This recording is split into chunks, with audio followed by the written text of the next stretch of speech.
Hello friends, எல்லோரும் எப்படி இருக்கீங்க?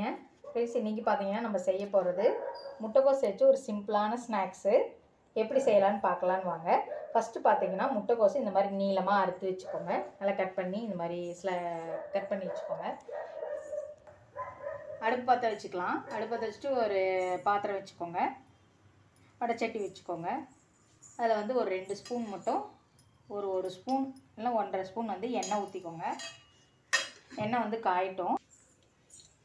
எண்ணெய் பாருங்கள் சூடாயிடுச்சு. இப்போ வந்து நம்ம கொஞ்சம் ஒரு 1/2 டீஸ்பூன் வந்து கடுகு போட்டுக்கலாம். கடுகும் கடலப்பருப்பு கலந்துருக்கு, அதனால் அதை போட்டுக்கலாம். கடுகு நல்லா பொரிஞ்சிருச்சு. இப்போ வந்து நான் வெங்காயம் கட் பண்ணி வச்சுருக்கேன். வெங்காயத்தை போட்டுக்கலாம்.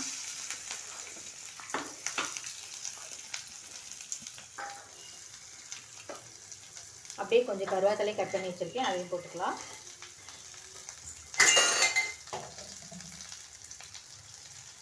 இது வந்து ரொம்ப வணங்கணும்லாம் இல்லை, லைட்டாக கொஞ்சம் பச்சை வாசனை போகும் இல்லைங்களா, அந்த மாதிரி வணக்கினா போதும். ரொம்ப ப்ரௌன் கலர்லாம் ஆகணும்லாம் அவசியம் இல்லை.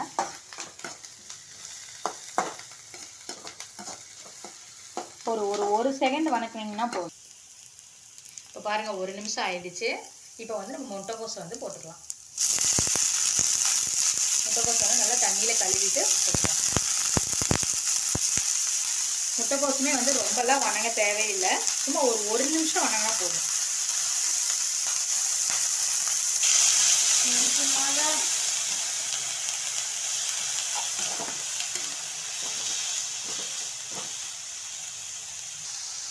இப்போ பாருங்கள் கொஞ்சம் வந்து மஞ்சள்தூள் போட்டுக்கலாம்.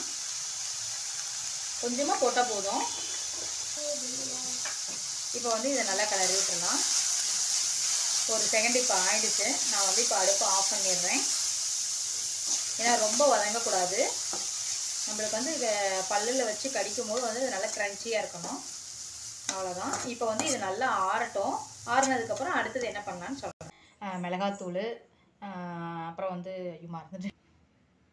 இப்போ பாருங்கள் ஒரு பவுல் எடுத்துக்கோங்க. அதில் வந்து பார்த்திங்கன்னா கடலை மாவு எடுத்திருக்கேன். கடலை மாவுலேயே வந்து நம்ம எல்லாமே கலந்து வச்சுருக்கோம். என்னென்ன கலந்து வச்சுருக்கோன்னா பெருங்காயத்தூள், மிளகாத்தூள், அப்புறம் வந்து கொத்தமல்லி தூள், இதெல்லாம் போட்டு கலந்து வச்சுருக்கோம். அது வந்து நம்மளுக்கு தேவையான அளவு எடுத்துக்கலாம். நான் வந்து இன்றைக்கி 1 கப் எடுத்திருக்கேன். அதை போட்டுக்கலாம்.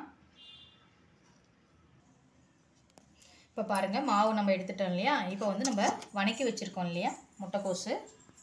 இப்போ வந்து நம்ம இது மாவோடு மிக்ஸ் பண்ணிக்கலாம். குழந்தைங்களுக்குலாம் இது ரொம்ப பிடிக்கும். முட்டைக்கோஸெல்லாம் சாப்பிடாத குழந்தைங்களுக்கு நீங்கள் இந்த மாதிரி பண்ணி கொடுக்கலாம். முட்டைக்கோஸ் வந்து உடம்புக்கு ரொம்ப நல்லது. இப்போ பார்த்தீங்கன்னா கொஞ்சம் கொஞ்சமாக ரொம்ப தண்ணி ஊற்றிடக்கூடாது. ஃபஸ்ட்டு வந்து மாவோட ஒரு கலக்குங்க. இந்த மாதிரி எல்லா இடத்துலையும் படுற மாதிரி. கொஞ்சம் வந்து எக்ஸ்ட்ரா கருவேப்பிலை கூட போட்டுக்கலாம். நான் கொஞ்சம் கருவேப்பிலை போட்டிருக்கேன். இப்போ நல்ல மாவில் எல்லாம் கலந்ததுக்கப்புறம் இப்போ கொஞ்சம் கொஞ்சமாக வந்து தண்ணி தெளித்து இதை நல்லா மாவு போண்டா மாவு இதுக்கு பிசைஞ்சுக்கோங்க. நான் உங்களுக்கு பிசைஞ்சிட்டு காமிக்கிறேன் பாருங்கள்.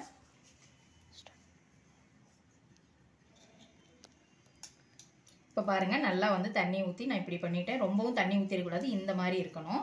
இப்போ வந்து கொஞ்சம் லைட்டாக உப்பு சேர்த்திக்கலாம். உப்பு கொஞ்சம் சேர்த்திக்கோங்க. இப்போ நல்லா கலக்கிடலாம். அப்புறம் ஒரு 1/2 டீஸ்பூன் வந்து சோம்பு சேர்த்திக்கோங்க.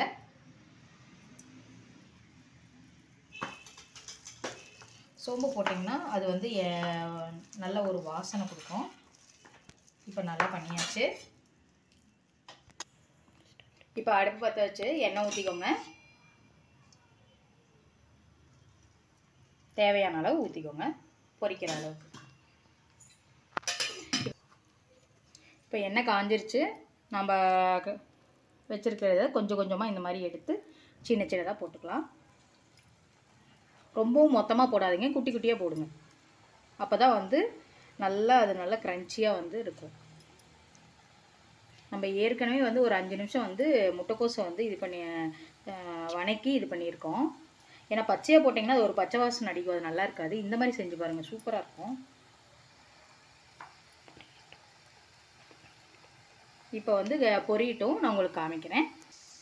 இப்போ பாருங்கள் நல்லா வந்து இது பொரிஞ்சிருச்சு முறுமுறுன்னு.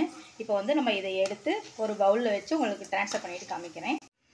இப்போ பாருங்கள் நம்ம போண்டா வந்து முறுன்னு நல்லா சூப்பராக முட்டைக்கோஸ் போண்டா வந்து ரெடி ஆகிடுச்சு. அப்படியே நான் லைட்டாக அப்படியே கொஞ்சம் முட்டைக்கோஸை தூவி விட்டுறேன்.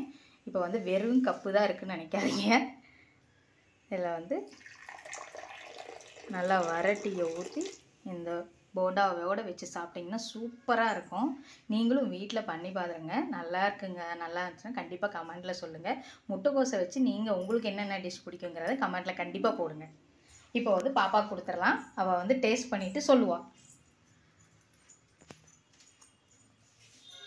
வாவ், இங்கே பாருங்க சூப்பராக உள்ளெல்லாம் வெந்திருக்கு.